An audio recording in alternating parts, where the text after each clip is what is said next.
বাইকে ওঠো। আমি বাইকে ওঠার পর এক টানে বাসার গেটে নামিয়ে দিয়ে চলে গেল। ভালো মন্দ কিচ্ছু বললো না। মাঝে মাঝে এদের কি হয় তাই আমি বুঝি না। এরা এমনি, কখন কি হয় তুমি কেন আমিও বুঝি না। তন্নির মোবাইলে টুম করে মেসেজ আসতেই তন্নি মোবাইল নিয়ে ব্যস্ত হয়ে গেল। ভেবেছিলাম তায়াং ভাইয়াকে আজকে রোশানের কথা সব বলে দিব, কিন্তু তার আর আসার নামও নেই। সময়ও যেন কাটছে না। ও থাকলে দুজন টম অ্যান্ড জেরির মতো লেগে কখন যে সময় পার হয়ে যায় নিজেও জানি না। আমি উঠে খালামণির রুমে চলে গেলাম। খালামণি মোবাইলে সিরিয়াল দেখছে। আমি গিয়ে পাশে বসলাম। আমাকে দেখে মোবাইলটা রেখে জিজ্ঞেস করলো, কিছু বলবি? আমি মাথা নেড়ে হ্যাঁ বোঝালাম। খালামণি বলল, কি বলবি বল। তায়াং ভাইয়া কোথায়? এত রাত হয়েছে তবুও আসে না কেন? এর কথা আর বলিস না, একটু আগে কল দিলাম, মোবাইল বন্ধ। সন্ধ্যার দিকে নিজেই কল করে বলেছিল আসতে দেরি হবে, কিন্তু এখনো আসার খবর নেই। তা তুই হঠাৎ তায়াংয়ের খবর নিচ্ছিস যে? আমার সময় কাটছে না। তায়াং ভাইয়া থাকলে শয়তানি করতে পারতাম, তাই আর কি। ওরে ফাজিল মেয়ে, এর জন্য ভাইকে খোঁজা হচ্ছে? ও বাসায় না থাকলে আমার ভালো লাগে না, সময় কাটতে চায় না। আর বাসায় থাকলে ওরে জ্বালাতে জ্বালাতে কখন যে সময় চলে যায় নিজেও বুঝি না। খেয়ে শুয়ে থাক, অনেক রাত তো হলো। না, তায়াং ভাই আসুক তারপর একসাথে খাবো। ওর আসার কোনো ঠিক ঠিকানা আছে? ওর জন্য না খেয়ে বসে থাকবি, দেখবি এসে বলবে খেয়ে এসেছে। সে এখন খাবে না। থাক, তবু আর একটু অপেক্ষা করি। খালামণির রুম থেকে বের হয়ে ড্রয়িং রুমের সোফায় গিয়ে বসলাম। মাথাটা সোফার পেছনে হেলিয়ে দিয়ে দুপুরের কথা ভাবতে লাগলাম। মোবাইলে টুং করে মেসেজ আসতেই মোবাইল হাতে নিলাম। দেখি ভাইয়া মেসেঞ্জারে মেসেজ দিয়েছে। অন করে দেখি মেসেজে লেখা, কিরে শাকচুনি, ঘুমাসনি? আমি দ্রুত রিপ্লাই দিলাম, না এখনো ঘুমাইনি। তুই কোথায়? বাসায় কখন আসবি? অপর পাশ থেকে সিন হলো, কিন্তু রিপ্লাই এলো না। সিন করে রিপ্লাই না দিলে বিরক্ত লাগে, তাই কতগুলো অ্যাংরি রিয়েক্ট পাঠিয়ে বললাম, ওই পাঠা, মেসেজ দেখে রিপ্লাই দিস না কেন? ভাইয়া সিন করে বলল, আমি সিঁড়িতে আছি, দরজা খোল। আমি মোবাইল রেখে দ্রুত দরজা খুললাম, কিন্তু দরজার আশেপাশে কেউ নেই। উকি মেরে দেখলাম সিঁড়িতেও কেউ নেই। 3 মিনিট অপেক্ষা করার পর তায়াং ভাইয়া এলো। সে ভেতরে ঢুকতেই আমি দরজা আটকে ওর পাশে এসে দাঁড়ালাম। ভাইয়া ঘেমে একাকার, ওর শার্ট ভিজে গেছে। ওর মুখে থেকে ঘামগুলো নিয়ে আমার মুখে ছুঁড়ে মেরে বলল, এখনো জেগে আছিস যে? আমি নাক মুখ ছিটকে ওর থেকে 2 হাত দূরে গিয়ে বললাম, ইস খচ্চর, সর সামনে থেকে। ওয়াক, এই খচরামিগুলো কি তোর যাবে না রে পাঠা? আমার মুখে ঘামের পানি ছিটিয়ে মারতে হবে? ওয়াক, থু। এ তো নাক নাকি সিটকালি? না দাদা তুই। ভেজা শার্টটা খুলে আমার মুখে ছুঁড়ে মারলো। ঘাম পারফিউম মিক্স হয়ে বিচ্ছিরি গন্ধ সৃষ্টি হয়েছে। সেটা আমার মুখে ছুঁড়ে মারছে, ভেতর থেকে সব গুলিয়ে আসছে। এর এসব খাচরামি এখনো আছে। আমি ফিরতে ওর শার্ট ওর শরীরে ছুঁড়ে মেরে বললাম, সর খাচ্চোর। আমার মুখটাকেই খারাপ করে দিল। এখন ইচ্ছে মতো ফেস ওয়াশ দিয়ে মুখ ধুতে হবে। তোর সামনে থাকাই আমার ভুল হয়েছে। তোর এই আটা ময়দার থেকে আমার ঘামের পানি অনেক ভালো। তোর ভালো নিয়ে তুই থাক। এগুলো হলো তোর শাস্তি। সেদিন আমাকে জোর করে মূলার তরকারি খাইয়েছিলি না, তার বদলা। এখন এই ঘামে ভেজা শার্ট দিয়ে তোর মুখ মুছে দিব। তুই শুধু একটু দাঁড়া। ওর সামনে গিয়ে চুলগুলো ইচ্ছে মতো টেনে পিঠে দুটো কিল বসিয়ে ওয়াশরুমের দিকে ছুটলাম। এই শয়তান ভালো হবে না, এটা ওর ছোটবেলার অভ্যাস। মাঝে এমন করেনি বলে আমি ভেবেছিলাম অভ্যাসটা মনে হয় বদলে ফেলেছে। কিন্তু ওই যে একটা কথা আছে না, পাহাড় স্থান পরিবর্তন করেছে তা বিশ্বাস করো, কিন্তু কেউ ছোটবেলার অভ্যাস কেউ পরিবর্তন করেছে তা বিশ্বাস করো না। পূর্ব দিগন্তের রক্তিম আভায় চারিদিক আলোকিত হয়েছে। আরও একটি নতুন সকালের সূচনা। নামাজ পড়ে কোরআন পড়ে নিলাম। এখন ঘুমালে 10টার আগে উঠতে পারবো না। তবে আজ কলেজ যেতে একটু ইচ্ছে করছে না। কবে যে গ্রামে যাব সেই টেনশনে আছি। ভাইয়াকে বলছিলাম হলুদের 2 দিন আগে যাব, কিন্তু তায়াং ভাইয়া আমার আনন্দ মাটি। আমি এমনি জার্নি করতে পারি না। জার্নি করে বাসায় গেলে 2 দিন বেডে থেকে মাথা ওঠাতে পারি না, মাথা ঘুরায়। তাই ভাইয়া হলুদের অনুষ্ঠানের 1 দিন আগে যেতে রাজি হয়েছে, তাও ভালো। গ্রামের বিয়ের অনুষ্ঠানগুলো শহরের মতো না হলেও আনন্দ অনেক বেশি হয়। আজ চাচাতো ভাইয়া ও বোন ঢাকায় আসবে। বিয়ের মার্কেটিং সব এখান থেকে করে নেবে। তায়াং ভাইয়া তাদের নিয়ে কোনো শপিং মলে নাকি যাবে। তায়াং ভাইয়ার সাথে এনাজও যাবে, তাই ভাইয়াকে সকাল 10টার আগে ডাক দেয়া নিষেধ। খালামণির সাথে কিচেনে হাতে হাতে কাজ করে দিতে লাগলাম। কখন যে 9:30 বেজে গেছে বুঝতেই পারলাম না। সদর দরজায় বেশ কয়েকবার খটখটানির শব্দ পেয়ে দ্রুত সেদিকে ছুটলাম। এই কাজটা হলো বিচ্ছু দুটোর। মাঝে মাঝে দরজায় জোরে থাপড়িয়ে কিংবা কলিং বেল বাজিয়ে দৌড় মারে। আজ হাতে পেলে মোয়া বানাবো। দরজা খুলে বাইরে উকি মেরে কাউকে দেখতে পেলাম না। নিংটি ইঁদুর দুইটা নিশ্চয় বাসায় ঢুকে গেছে। আমি কিছু সময় দরজা আবছিয়ে পাশে দাঁড়িয়ে রইলাম। হঠাৎ খট করে ইফাতের বাসার দরজা খুলল। আমি ঘাপটি মেরে দাঁড়িয়ে রইলাম। ভেবেছিলাম বিচ্ছু দুটোর একজন হবে, কিন্তু না, ওদের আম্মু এক বালতি জামা কাপড় নিয়ে বের হলো। মাঝারি সাইজের বালতিটা নিয়ে উনি হাঁপিয়ে গেছে। বালতি মেঝেতে রেখে উনি 2 হাতে কোমর ধরে দাঁড়ালেন। বোঝাই যাচ্ছে ওনার খুব কষ্ট হচ্ছে। আমি বাইরে বের হয়ে তাকে বড় করে এক সালাম দিলাম। আসসালামু আলাইকুম শাশুড়ি আম্মা। ওয়াও, ওয়ালাইকুম আসসালাম। কেমন আছেন? এই তো মা, আছি আলহামদুলিল্লাহ। তুমি? আলহামদুলিল্লাহ ভালো। আপনি এই বালতি নিয়ে কোথায় যাচ্ছেন? এই তো ছাদে রোদ দিতে। তার কথা শুনে আমার চোখ চড়ক গাছ। বলে কি উনি? এই 8 মাসের প্রেগনেন্ট অবস্থায় উনি এই বালতি নিয়ে সিঁড়ি বেয়ে ছাদে যাবে? আমি চেঁচিয়ে বললাম, আপনি পাগল হয়েছেন? কি বলেন এসব? আল্লাহ না করুক সিঁড়ি থেকে স্লিপ কেটে যদি নিচে পড়েন তাহলে কোনো উপায় আছে? হ্যাঁ, এই অবস্থায় কোনো ভারী জিনিস নেওয়া উচিত না। আর আপনি সেটা নিয়ে সিঁড়ি বেয়ে ছাদে যাবেন? বিপদ ডেকে আনতে ইচ্ছে হচ্ছে? উনি আমার কথায় হাসলেন, তবে তার হাসিতে আমি লুকোনো কষ্ট খুঁজে পেলাম। মুখে হাসি হাসি ভাব দেখেই বলল, এগুলো ধুতে পারলে ছাদে দিতে সমস্যা কি? তার কথা শুনে আরেক দফা অবাক। 8 মাসের পেট নিয়ে উনি নাকি এগুলো ধুয়েছেন। কিছুটা রাগী গলায় বললাম, আপনাদের কাজের বুয়ার কি হয়েছে কি? এর 2 দিন পর পর কি হয়? আর আপনার শাশুড়ি কোথায়? কাজের বুয়া বলবো আজ আসতে পারবে না, কোনো কারণ বললো না। আর শাশুড়ি অসুস্থ। সত্যি অসুস্থ নাকি অসুস্থ হওয়ার ভান করছে? জানি না মা। আচ্ছা, আপনাকে না বলছি কোনো দরকার হলে নিঃসংকোচে আমাকে ডাকবেন। আপনি একটু কষ্ট করে ইফাতকে কিংবা শিফাতকে পাঠাবেন, তাহলেই তো আমি চলে আসি। আর কাজের বুয়া আজ আসেনি, কাল তো আসবে। কাল এগুলো তাকে দিয়ে ধুয়ে নিতেন। আপনাকে অসুস্থ শরীরে এসব কাজ কে করতে বসে? উনি আমার কথা শুনে চোখের পানি ফেলে বললেন, মা গো, সবার কপালে তো সুখ জোটে না। আমিও সেই হতভাগী গরিবের মেয়ে বলে আমার খারাপ লাগার কোনো দাম নেই। আল্লাহ আমাকে নিয়ে গেলেই ভালো হবে। আর ভালো লাগে না এই সংসার জীবন। তার প্রতিটা কথার মাঝে একরাশ বিষণ্ণতা ও চাপা কষ্টের আঘাত খুঁজে পাচ্ছি আমি।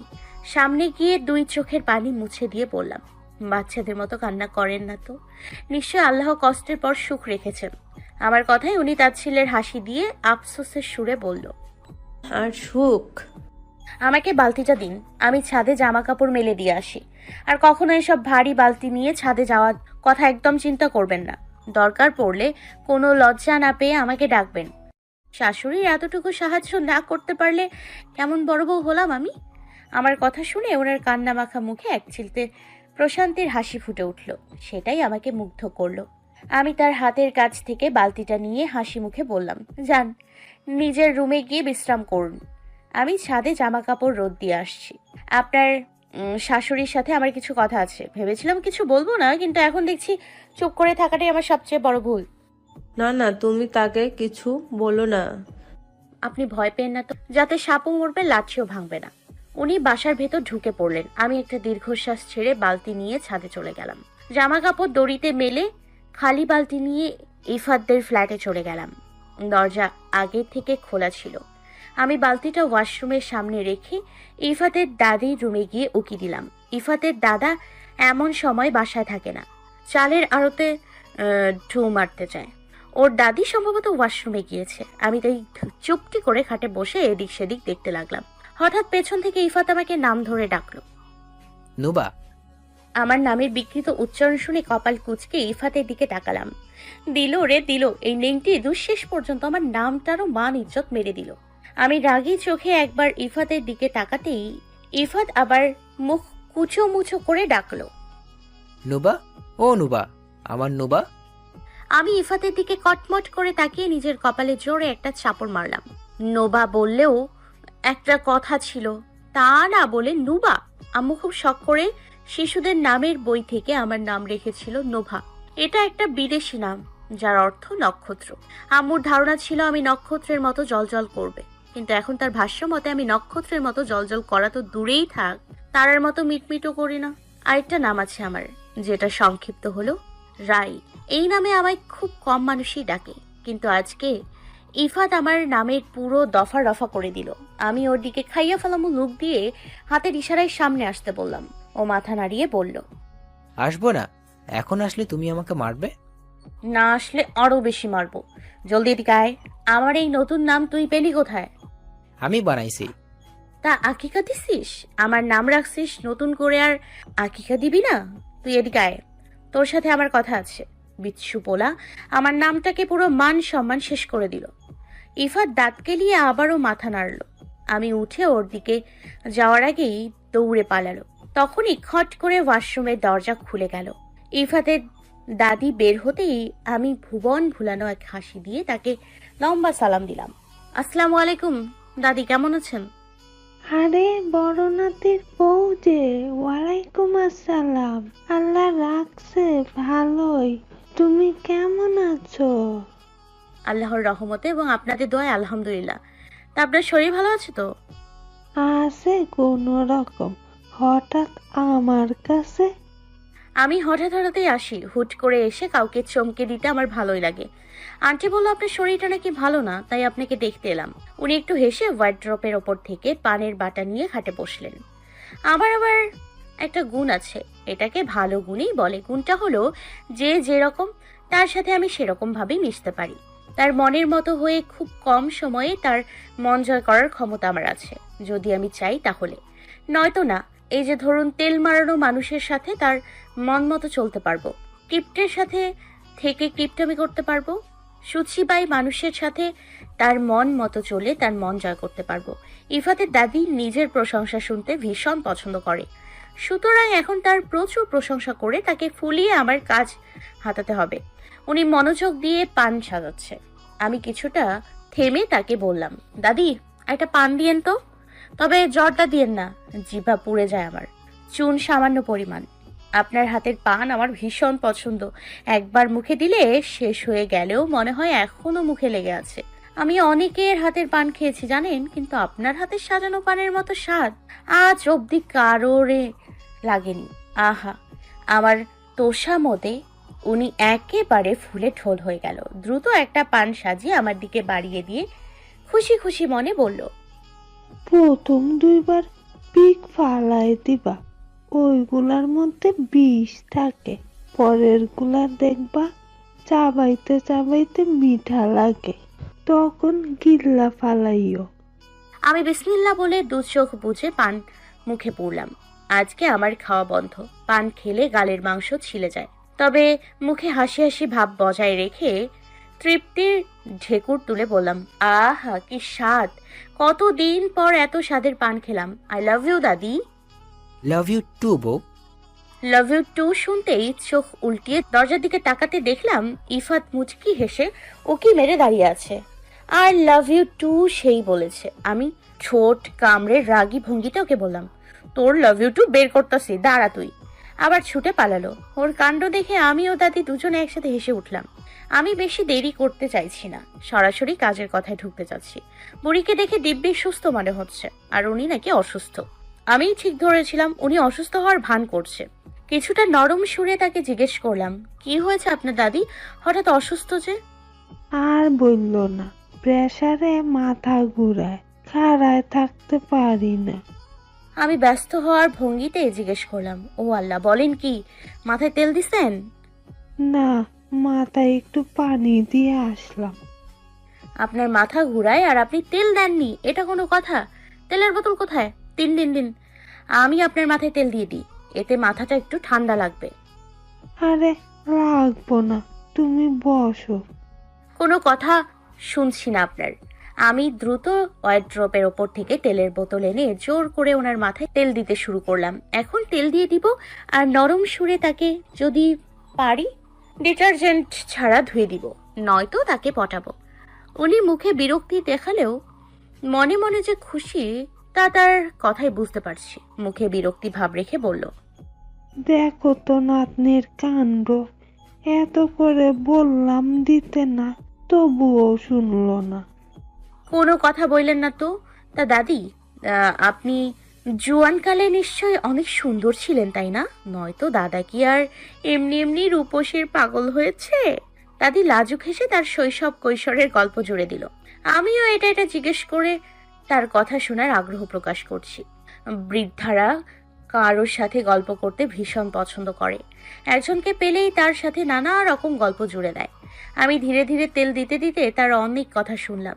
তারপর আমি আমার কথা শুরু করলাম। দাদি যদি কিছু মনে না করেন তাহলে আমি কিছু কথা বলি। হ্যাঁ বল। আন্টি 8 মাসের প্রেগনেন্ট, তার এখন ফুল রেস্টে থাকার কথা। আল্লাহ না করুক একটা অঘটন ঘটে গেলেই বাচ্চা ও মায়ের দুজনেরই ক্ষতি। আপনার হয়তো কিছু না, কারণ আন্টির কিছু হলে আপনি আপনার ছেলেকে আরেকটা বিয়ে করাবেন। এক বউ গেলে আরেক বউ পাবেন, কিন্তু শিফাত কিন্তু নিজের মাকে হারাবে, তারা কিন্তু নিজের মা পাবে না। আজকাল খবরে দেখা যায় নিজের সন্তানকেই দু চোখে দেখতে পারে না। তাহলে সতীনের ছেলেকে কি করে নিজের ছেলে ভাববে বলুন তো? উনি এই পেট নিয়েও সারা ঘরের কাজ করে, আপনি একটু উকি মেরে দেখতেও যান না। এটা কি ঠিক বলুন? উনি চুপ করে আমার কথা শুনছেন, কোনো উত্তর দিলেন না। আমি আবার বললাম, হ্যাঁ আন্টি গরিবের মেয়ে, কিন্তু ওনার মনটা আপনাদের থেকেও অনেক বড়। অন্ততপক্ষে আপনাদের মতো নিচু মন মানসিকতা নয়। উনি আপনাদেরকে নিজের বাবা মা ভাবে। যদি আপনাদেরকে বাবা মা নাই ভাবতো তাহলে আপনাদের সংসারে নিত্যদিন ঝগড়া অশান্তি লাগতো। উনি কিন্তু সব মুখ বুঝে সহ্য করে নেয়, সংসারে কোনো ঝামেলা করে না। ওনার মতো ছেলের বউ সবাই পায় না দাদি। খুব ভালো মনের মানুষ। যদি খারাপ হতো তাহলে আপনার ছেলের কানে আপনাদের নামে বিষ দিয়ে এতদিন আলাদা হয়ে যেত। কিন্তু সে সব সময় আপনাদের ভালোর কথা চিন্তা করে, দাদার ভালোর কথা চিন্তা করে। তাহলে আপনার কি উচিত না ওনাকে এই সময় একটু সাহায্য করা? ঘরের কাজগুলো তো বুয়াই করে। যেদিন বুয়া না আসে সেদিন না হয় আপনি একটু কষ্ট করে কাজগুলো করে দিলেন। এতে তো আপনাদের শাশুড়ি বউয়ের সম্পর্ক মজবুত হবে। আর তো মাত্র 1 মাস, তারপর বাচ্চা হওয়ার কয়েক মাস অবধি আপনি সংসারের হালটা ধরে রাখুন। এতে তো বাচ্চা মা দুজন সুস্থ থাকবে। ওনার প্রতি এখন বাড়তি খেয়াল রাখতে হবে। কিন্তু আপনি তো বাড়তি খেয়াল দূরেই থাক, স্বাভাবিক খেয়ালটাই রাখছেন না। আজ যদি আন্টির বদলে আপনার মেয়ে হতো তাহলে কি এত অবহেলা করতে পারতেন?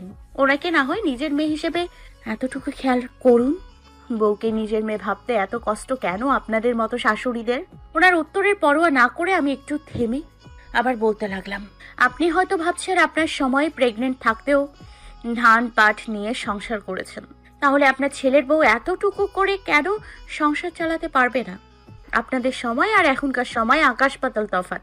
পুরনো বিষয় ধরে বসে থাকলে তো হবে না, আপনাদের দৃষ্টিভঙ্গি বদলাতে হবে।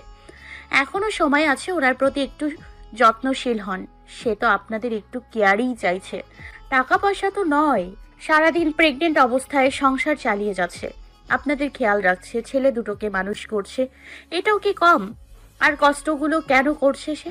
আপনাদের বংশধর আনতেই তো, নাকি অন্য কোনো কারণে? আজ আপনি থাকতে উনি নিজে 1 বালতি জামা কাপড় ধুয়েছে। এতে তো ওনার পেটের নিশ্চয় চাপ পড়েছে, যা বাচ্চার জন্য ক্ষতিকারক। উনি এই বালতি নিয়ে ছাদে যেতে চেয়েছিল, আমি দেখাই রক্ষা। সিঁড়িতে যদি স্লিপ কেটে কোনো বিপদ ঘটতো তাহলে কি হতো ভেবেছেন আপনি? নিজেকে প্রশ্ন করেন তো, আজ অবধি কতটুকু একজন আদর্শ শাশুড়ি হতে পেরেছেন? এই প্রশ্নটা নিজেকে নিজে করবেন। শেষ একটা কথাই বলবো দাদি, থাকতে মূল্য দিন, হারিয়ে গেলে কেঁদেও লাভ হবে না। কথাগুলো বলে আর থাকলাম না, দ্রুত উঠে রুম থেকে বের হয়ে গেলাম। দাদি এখনো চুপ করে বসে আছে, তার ভিতরে একটা তোলপাড় সৃষ্টি করে দিয়েছি। রুম থেকে বের হতেই দেখলাম আন্টি ওনায় মুখ গুজে কাঁদছে। নিশ্চয় আমার সব কথা শুনেছে। আমি তাকে সান্ত্বনা দিয়ে দরজা খুলে বের হলাম। তবে বের হওয়ার আগে দাদির কণ্ঠস্বর শুনতে পেলাম। কৌতূহলবশত দরজার সামনে দাঁড়িয়ে রইলাম। উনি আন্টিকে ডাকছে, ছোট বউ, ও ছোট বউ, কোথায় তুমি? অপর পাশ থেকে আন্টির গলা শুনলাম। জি মা, বলুন। শুনো ছোট বউ, আজ দুপুরে কি রান্না করব বলো তো? তোমার রান্নাঘরে যাওয়ার কোনো দরকার নেই। আজ থেকে সংসার আমি সামলাবো, তুমি বরং একটু রেস্ট নেও। কিন্তু মা, আপনার তো শরীর ভালো না, আপনি একা এত কিছু পারবেন না। বেশি কথা বলো না তো, তোমাকে রেস্ট নিতে বলছি ভাই, নিবা। কি কি করতে হবে বলো, আমি সব করে নিচ্ছি। সংসার নিয়ে তোমার আর ভাবতে হবে না, এখন থেকে সব আমি দেখব। তুমি কি সকালে খেয়েছো? না খেলে কিন্তু এখন তোমার খবর আছে। একদম আমার দিদি ভাইকে না খেয়ে কষ্ট দিবে না। চোখ দুটো আপনা আপনি পানিতে ভিজে গেল। না, আমি সফল হয়েছি, এটাই অনেক বড় পাওয়া। কথাগুলো যে এত দ্রুত তার ক্ষেত্রে কাজে লাগবে তা আমি ভাবতেই পারিনি। পেছন ঘুরে যাওয়ার আগে কাঁধে কারোর হাতের স্পর্শ পেলাম। তাকিয়ে দেখি আন্টি কান্না মুখে আমার দিকে তাকিয়ে আছে। আমাকে জড়িয়ে ধরে আরও কান্না করতে লাগলো। তবে আমি জানি এই কান্না কষ্টের নয়, বরং তার আনন্দের, বড় কিছু পাওয়ার আনন্দ। উনি কয়েক মিনিট পর আমার মাথায় গালে হাত বুলিয়ে ভেতরে চলে গেল। আমি কিছু সময় তার দিকে তাকিয়ে থেকে বাসার দরজার দিকে গিয়ে একটুর জন্য ধাক্কা খেলাম না। তার আগে কেউ আমাকে কোমর পেঁচে জড়িয়ে ধরে ফেললো। আরে আস্তে, চোখ কোন দিকে রেখে হাঁটো টিটি পোকা। দুজন মুখোমুখি হয়ে আছি। তাকিয়ে দেখি এনজিও সংস্থা। এখন দুজনেই পুরো চোখাচোখি। আজকেও তার সাথে আবার ড্রেস ম্যাচিং হয়ে গেছে। দুজনেই কালো। আমি একটা মুচকি হাসি দিয়ে তার হাত আমার কোমর থেকে সরালাম। তারপর কটমট চোখে তার দিকে একটা রাগী লুক দিয়ে দ্রুত ভেতরে ঢুকে গেলাম। একটু সুযোগ পেলেই আমার কাছে আসার ধান্দা। বদমাস ব্যাটা কোথাকার। সারাদিন হেলায় ফেলায় কেটে গেল। বিকেল থেকে ভালো লাগছে না, তাই সন্ধ্যার দিকে ভাবলাম চানাচুর পেঁয়াজ মরিচ দিয়ে একটু মুড়ি মাখাই। যেমন ভাবা তেমন কাজ। সবকিছু কমপ্লিট করে তন্দিকে পাঠালাম ইফাত শিফাতকে নিয়ে আস। পুচকো দুটোর সাথে থাকলে মন খারাপ দূরে পালায়। এমনিও আমি বাসায় কিছু বানালে ওদেরকে ডেকে নিয়ে আসি, নয়তো ওদের বাসায় পাঠিয়ে দিই। সবাই মিলে একসাথে কিছু খাওয়ার মজাই আলাদা, হোক সেটা অল্প পরিমাণের। ইফাত শিফাত এসে সোফায় চুপ করে বসলো। আমি সরিষার তেল নিয়ে সবকিছু একসাথে মিক্স করতে লাগলাম। হঠাৎ ইফাত বলল, আমি তোমারে ছাড়া বাঁচবো না বউ। ইফাতের কথায় মুড়ি মাখানো বন্ধ করে ওর দিকে তাকালাম। বেচারা করুণ মুখে আমার দিকে তাকিয়ে আছে। ইচ্ছে ছিল ওকে ইচ্ছে মতো বকুনি দিব, কিন্তু ওর মুখ দেখে আর পারলাম না। ফিক করে হেসে উঠলাম। আমাকে হাসতে দেখে সে বলল, তুমি আমারে একটু ভালোবাসো না? তন্নি শিফাত দুটোই মুচকি হাসছে। ওদের দিকে চোখ রাঙিয়ে ইফাতকে বললাম, তোকে আমি ভালোবাসি। সত্যি? এত খুশি হওয়ার মতো কিছু হয়নি।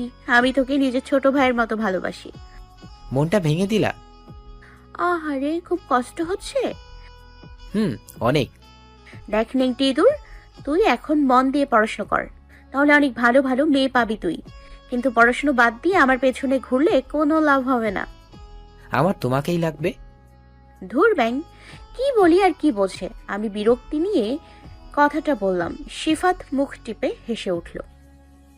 ভাইয়া তো তোমার সঙ্গে পাগল হয়ে যাবে ভাবি। আমার ভাইয়াকে বিয়ে করতে তোমার এত কিসের সমস্যা? কি নেই আমার ভাইয়ার বলো? আর একবার বাংলা মুভির ডায়লগ মারলে তোর মাথায় ফুলদানি ভাঙবো শিফাত। আরে আরে রাগো কেন? আমি তো এমনি বললাম। তোমাদের জামাই বউয়ের বিষয় তোমরাই বুঝো। দুটো ছেলেই বেশ পেকে গেছে। আমি দুটোর দিকে মুখ বেঁকিয়ে নিজের কাজে মনোযোগ দিলাম। তন্নি ব্যঙ্গ সুরে বলল, তোমায় কত ভালোবাসে নোফা আপু, আর তুমি ইফাতকে পাত্তাই দাও না। ইফাত ভাই আমার, আয় আমার কাছে আয়, তোর দুঃখে আমিও দুঃখিত। আমি হুঙ্কার দিয়ে বললাম, মাছের মায়ের পুত্র শোক হচ্ছে, তা এতই যখন খারাপ লাগছে তাহলে নিজে ঘরে নিয়ে যাও না। ইফাত তো তোমায় ভালোবাসে, আমি কেন নেব? তাহলে মুখটা অফ রাখ, নয়তো ভাতের চামচ দিয়ে এমন জোরে বাড়ি দিব স্মৃতিশক্তি থাকবে না। সারা হাত সরিষার তেলে মাখামাখি। মুড়ির ডিব্বা থেকে যেই মুহূর্তে মুড়ি নেবে সেই মুহূর্তে কপালে ছোট্ট দুটো ঠোঁটের পরশ পেতেই চমকে উঠলাম। তাতে কিছু মুড়ি নিচে পড়ে গেল। বিস্ফোরিত চোখে সামনে তাকিয়ে দেখি ইফাত মিটমিট করে হেসে মুখ ঢেকে ফেললো। তার মানে এটা এর কাজ। আমি রেগে বললাম, আই এটা কি করলি? বেশি পেকে গেছিস? ইফাত লাজুক সুরে বলল, বউকে ভালোবাসা দিছি। এর কথা শুনে আমার মাথা ভনভন করতে লাগলো। পুচকে পোলা বলে কি? তন্নি শিফাত দুজনে একসাথে মোবাইলে কিছু একটা দেখছিল। আমার কথা শুনে মোবাইল থেকে মাথা উঠিয়ে জিজ্ঞেস করলো, কি হয়েছে নোফা আপু? কি হয়েছে ভাবি? আমি রেগে দাঁত কটমট করে বললাম, কি হয়নি তাই বল। কিছু না, তোরা তোদের কাজ কর। ইফাতের আজকে খবর আছে। আমি এগিয়ে গিয়ে হাত বাড়িয়ে যেই খপ করে ইফাতকে ধরবো, তখনই কলিং বেল বেজে উঠল। আমি একবার দরজার দিকে তাকিয়ে থেমে গেলাম। আমার বাড়িয়ে রাখা হাতটাকে দুই হাতে ধরে আবারও পুচকেটা চুমু খেলো। আমি বাম হাতে নিজের কপালে জোরে দুটো থাপ্পড় দিয়ে দরজা খুলতে চলে গেলাম। এই বিচ্ছু ছেলে আমাকে জ্বালিয়ে মারবে। দরজা খুলতেই দুটো ক্লান্ত মানুষকে দেখতে পেলাম। তায়াং ভাইয়া ও এনাজ দুজনের শরীরের অবস্থা কাহিল। সেই সকাল 10টায় বেরিয়েছে, এখন সন্ধ্যা 7টা। বিয়ের শপিং করতে গিয়ে বেচারাদের অবস্থা নাজেহাল। আমাকে দরজার সামনে দাঁড়িয়ে থাকতে দেখে তায়াং ভাইয়া দাঁতে দাঁত চেপে বলল, ভেতরে কি ঢুকতে দিবি? আমি কোনো কথা না বলে দরজার সামনে থেকে সরে দাঁড়ালাম। তারা ভেতরে ঢুকতেই দরজার সিটকিনি লাগিয়ে ওদেরকে বললাম, ফ্রেশ হয়ে মুড়ি মাখাচ্ছি, সবাই একসাথে খাবো। তায়াং ভাইয়া আচ্ছা বলে তার রুমে চলে গেল, সাথে এনজিও সংস্থা। বড় এক বোল ভর্তি মুড়ি মাখলাম, এক প্লেট খালামণির রুমে দিয়ে এলাম, আর এক প্লেট ভর্তি করে ইফাতের আম্মুর জন্য নিয়ে গেলাম। কয়েকবার বেল বাজাতেই ইফাতের দাদি দরজা খুললো। আমি ভেতরে ঢুকে দেখলাম সোফায় বসে আন্টি টিভি দেখছে। সামনে টি টেবিলে প্লেটটা রেখে বললাম, বউ শাশুড়ি একসাথে সিরিয়াল দেখছিল বুঝি? যাক ভালো, এখন সিরিয়াল দেখতে দেখতে খাওয়া হয়ে যাবে। ইফাতের দাদি আমার মাথায় হাত রেখে বলল, কি বলে ধন্যবাদ দিমু তা জানি না, তবে আজকে সকালে তুই আমার চোখ খুলে দিয়েছিস নাতনি। আমি তাকে আলতো করে জড়িয়ে ধরে বললাম, আপনি বুঝতে পেরেছেন, এটাই আমার কাছে অনেক বেশি কিছু দাদি। আপনার মতো করে যদি সব শাশুড়ি বুঝতো, তাহলে আর ঘরে ঘরে বউ শাশুড়ির এত যুদ্ধ চলতো না। অনেকে তো বুঝেও না বোঝার ভান করে, কিন্তু আপনি তা না করে নিজের ভুল সংশোধন করে নিয়েছেন। সারা জীবন এমন থেকেন, তাহলেই হবে। আমি যাই। ওইদিকে ওরা কি করে কে জানে। শাশুড়ি আম্মা খেয়ে বলেন কেমন হয়েছে। দাদি দরজাটা লাগিয়ে দিন। দ্রুত দরজা দিয়ে বের হয়ে এলাম। সোফায় বসে থাকা আন্টির মুখে ছিল তৃপ্তির হাসি, যা না চাইতেও মনটাকে কেড়ে নিয়েছে। ড্রয়িং রুমে গিয়ে দেখি তায়াং ভাইয়া এনাজ সোফায় বসে আছে, এনাজের কোলে ইফাত। তারা দুজন পুটির পুটুর করে কথা বলছে। আমি পুরো বোল সামনে দিয়ে বললাম, সবাই নিয়ে খাও। ওই তন্নি মোবাইল রাখ, সিফাতকে নিয়ে খেতে থাক। সবাই একসাথে মুড়ি খেতে লাগলাম। ইফাত কিছু সময় পর পর আমার দিকে তাকিয়ে মুচকি হাসছে আর দু চোখ মারছে। আমি চোখ রাঙানি দিলেই মুখ টিপে হাসছে। আমাদের দুজনের কাণ্ড দেখে এনাস জিজ্ঞেস করলো, কি চলছে তোমাদের মাঝে, আমাকে একটু বলবে কি? এই ডিডি বোকা, তোমার সাথে ওর এত আই কানেকশন কেন? ইফাত এনাজকে কিছুটা চেঁচিয়ে বলল, তোমাকে কিছু বুঝতে হবে না, আমার বউয়ের মধ্যে তুমি কথা বলো না। এনাজ ওর কথা শুনে চোখ দুটো রসগোল্লা বানিয়ে বলল, কি বললে? টিটি বোকা তোমার বউ হলো ভাবে? এখনো হয়নি, তবে হবে। নুবা শুধু ইফাতের। নুবা যদি ইফাতের না হয়, তাহলে আর কারো হবে না। আমি রাগী গলায় বললাম, ইফাতরে আমার নাম নুভা, নট নুবা। আমাদেরও কাণ্ড দেখে সবাই হো হো করে হাসতে লাগলো। শুধু এনাজ বিস্মিত চোখে ইফাতের দিকে তাকিয়ে আছে।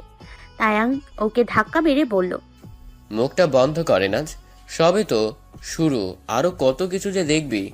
এনাজ মুখ বন্ধ করে অসহায় কণ্ঠে বলল, আমরা জীবনে কি করলাম তায়াং, আজ অব্দি প্রপোজ করতে পারলাম না। এই পিচ্ছি বলে টিটি বোকা নাকি শুধু ওর বউ, ও ছাড়া অন্য কারো হবে না। ভাই আমার ধর, আমার মাথা চরকির মতো ঘুরতেছে।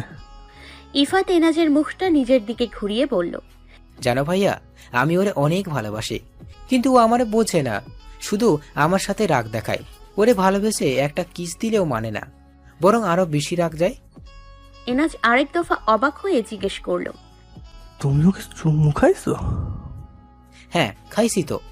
আমার বউ আর আমি চুমু খাবো না, তা কি করে হয় বলো? একটু আগেই তোর কপালে আর হাতে চুমু দিছি। এবার ইফাতের কথা শুনে সবাই আমার দিকে তাকালো। আমি লজ্জায় ওড়না দিয়ে মুখ ঢেকে ফেললাম। এই পিচ্ছি আমার এই লজ্জা দিয়ে শেষ করে দেবে। তন্নি ওহো বলে চেঁচিয়ে উঠল। এনাজ অবিশ্বাস্য চোখে আমার দিকে তাকিয়ে রইল। তারপর মুখটাকে শুকনো করে জিজ্ঞেস করলো, টিটি বোকা এগুলো কি সত্যি? আমি এক হাতে মুখ ঢেকে উপর নিচ মাথা নাড়লাম। এনাজ ওর মাথাটা সোফায় হেলিয়ে দিয়ে হাত পা চারিদিকে ছড়িয়ে ছিটিয়ে তায়াং ভাইকে বলল, তায়াং আমি ফিট খাইছি, আমার জ্ঞান ফেরা। তাইম ভাইয়া হাসতে হাসতে বলল, সেদিন তো আমার কথা বিশ্বাস করিসনি, আজকে হয়েছে তো। এখন কি ওয়াশরুম থেকে বালতি ভর্তি পানি এনে তোর মাথায় ঢালতে হবে?